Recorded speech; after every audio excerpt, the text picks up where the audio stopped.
మనమైతే రీసెంట్గా విశాఖపట్నం నుంచి తిరుపతి వరకు అయితే జనరల్ అయితే ట్రావెల్ చేసాం. అది కూడా తిరుమల ఎక్స్ప్రెస్ ట్రైన్లో దాదాపు 14 గంటల జర్నీ అయితే చేసాను. దోలు తీరిపోయింది.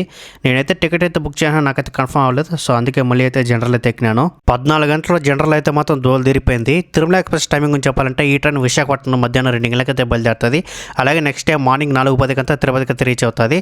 అలాగే కడప చూసుకుంటే 7:20కి అయితే రీచ్ అవుతుంది. మళ్ళీ ఈ ట్రైన్ కడప నుంచి గుంతకల్ దాకా స్పెషల్గా అయితే తిరుగుతుంది. అది ఎక్స్టెండ్ చేసే ఛాన్స్ అయితే ఉంది గుంతకల్ దాకా ఈ ట్రైన్.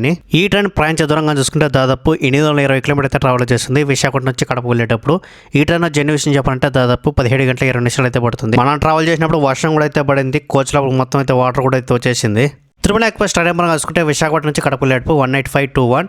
అదే కడప నుంచి విశాఖపట్నం వెళ్ళేటప్పుడు ట్రైన్ నెంబర్ చూసుకుంటే 18522. విశాఖపట్నం కడప మధ్యలో స్టాపులు చెప్పాలంటే దాదాపు 36 రొటేషన్ అయితే ట్రైన్ అయితే ఆగుతుంది. ఈ ట్రైన్కి సంబంధించిన ఫుల్ వీడియో అయితే కింద ప్లే బటన్ తీస్తాను, వెళ్ళైతే చూసేయండి. అలాగే మన ఛానల్ కూడా సబ్స్క్రైబ్ చేసుకోండి. సో వీడియో నచ్చితే కంపల్సరీ లైక్ కూడా చేయండి.